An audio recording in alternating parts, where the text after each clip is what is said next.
Welcome back to the Bedtime with Cousin Vinny series. Obviously run exclusively on YouTube, and we're doing little 15-minute segments of the critically acclaimed national favorite, The Devil's Glove. I wrote that book, of course. I'm Cousin Vinny Agnello.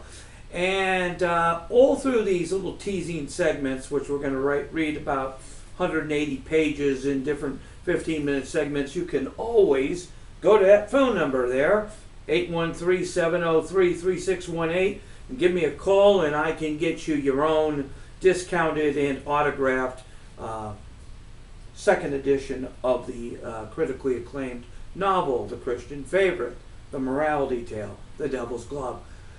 Where did I leave you guys? Also, there's cousinvinny10@gmail.com back there, in case you wonder what that says. I left you guys off at page 104. Pretty important chapter.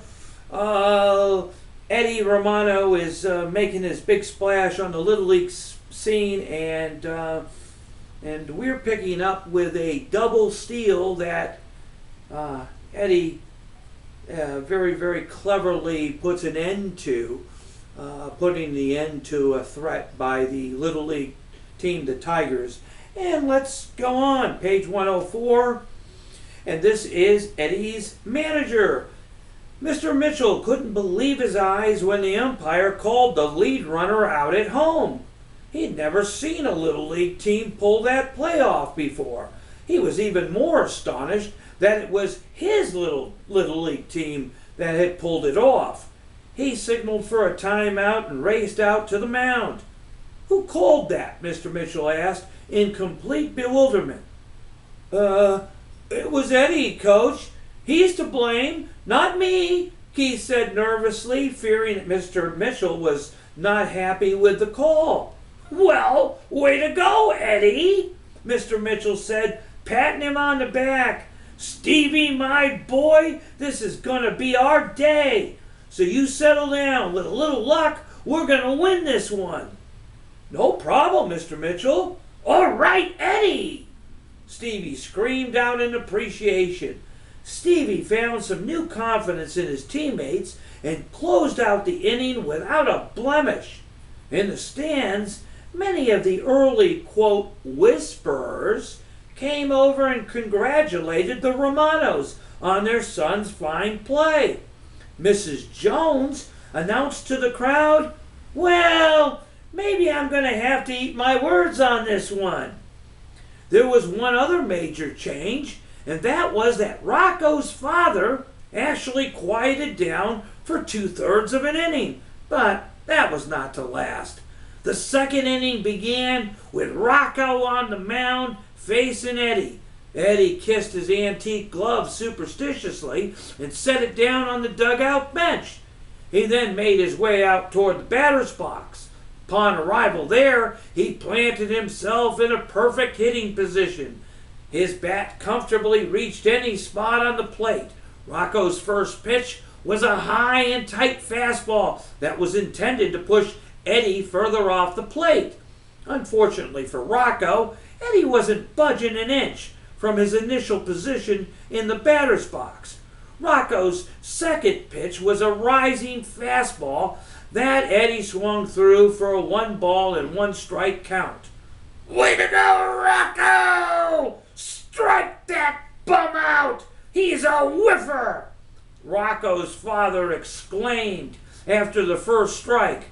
"I told you that your boy can't hit him! That $100 is like money in the bank for me." "I think he's still got 2 strikes to go. You don't see me worried, do you?" asked Mr. Romano calmly.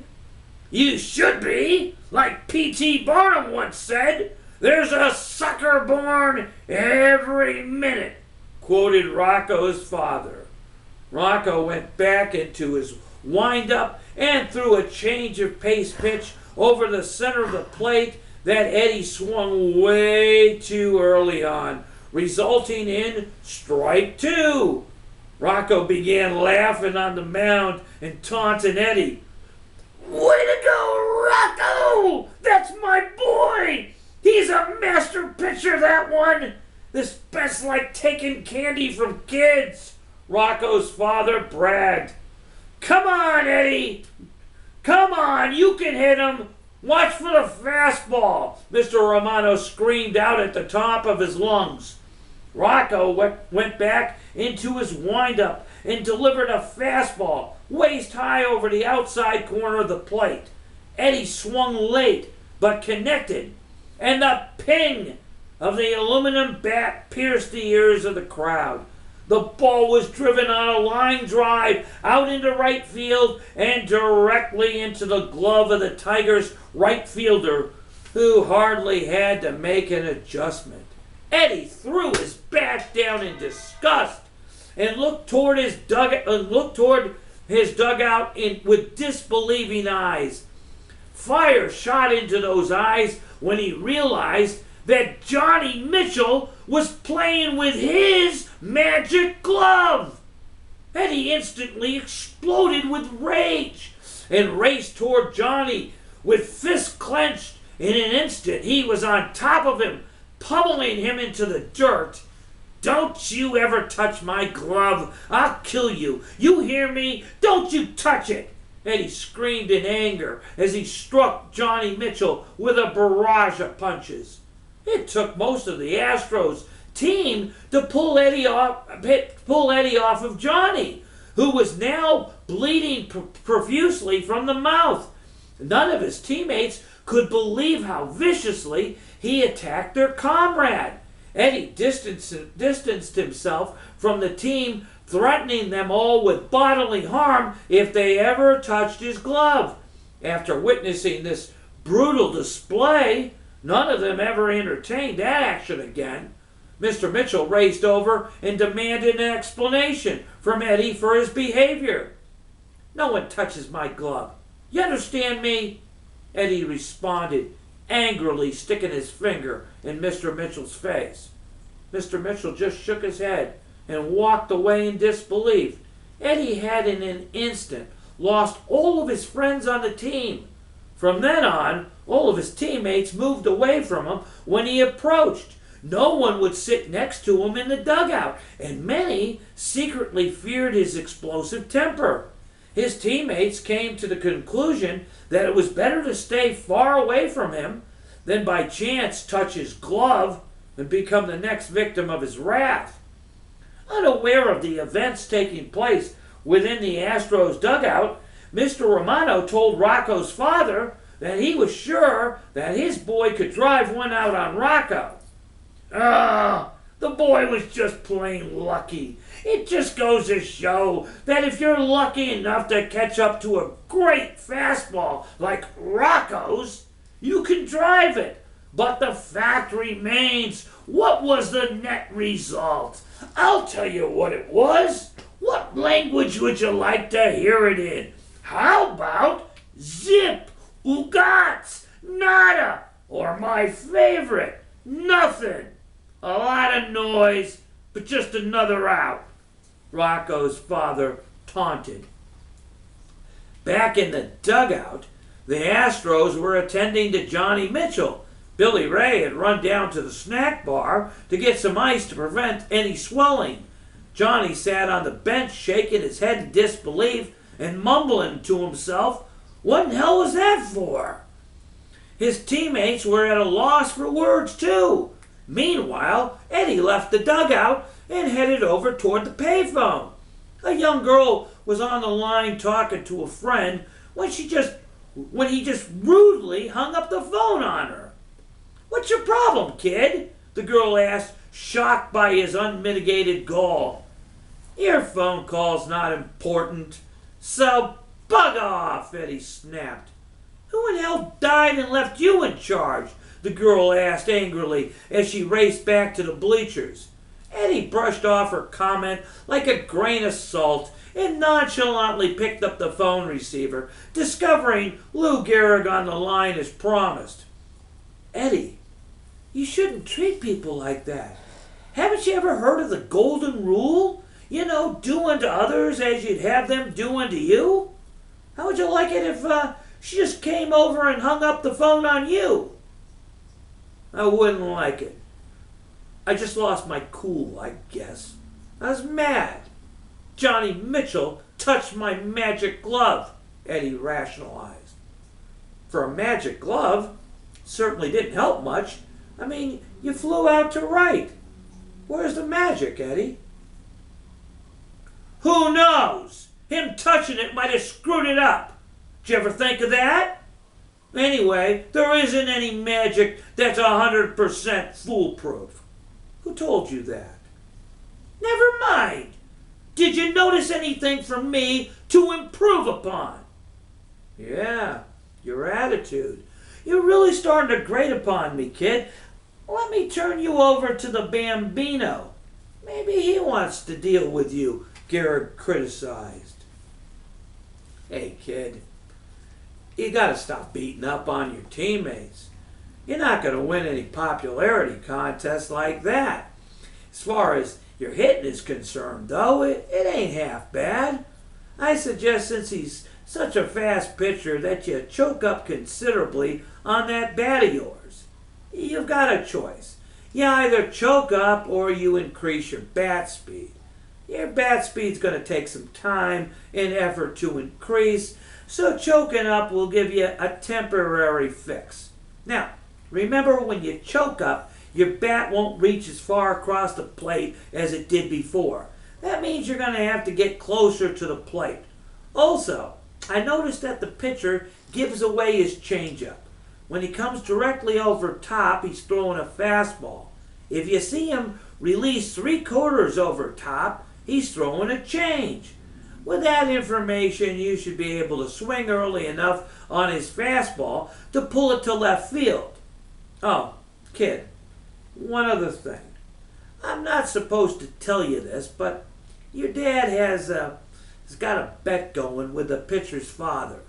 So why don't you hit one out of the park for your old man? I mean, if it wasn't for him, you wouldn't be in this situation. Understand, kid? Gotcha, babe. Thanks a lot. Remember, kid, try to be nice. Yeah, I'll try. Talk to you again after my next at-bat. Eddie hung up the phone and wandered back to the dugout. As he turned the corner to the dugout, Mr. Mitchell spotted him. Where in the hell have you been? Get the hell out of there. Get the hell out there, Mr. Mitchell ordered impatiently, still stunned by Eddie's bad behavior. Eddie raced out onto the field as the Tigers' batter stepped up to the plate. The game continued to be deadlocked through the next 3 innings. In the 4th inning, the Astros had the top of their batting order up again. Up to this point, Rocco seemed practically unhittable. Listen, fellas, you gotta make this kid throw strikes right now. He thinks he can throw anything he wants, and you'll swing at it. I can tell a few of you guys are scared to death, and if I can see that, then he sure as hell can too. He's not even throwing the ball over the plate anymore. He struck a couple of you guys out last inning on pitches that nobody should have ever swung at. Now, we've been playing really well so far, and we're in this game. This game is winnable, fellas. Don't let this kid intimidate you. Get up there, even if you have to, just rest the bat on your shoulders and make him pitch to you. Now, go do it up, Davy. Mr. Mitchell prepped his team. Davy Miles stepped into the batter's box with the fear of God instilled in him. That beanball he took in the 1st inning changed his entire persona as a hitter. He approached the plate totally intimidated and in fear for his life. Rocco picked up upon his tentativeness and knew immediately that he was too scared to pose a problem for him.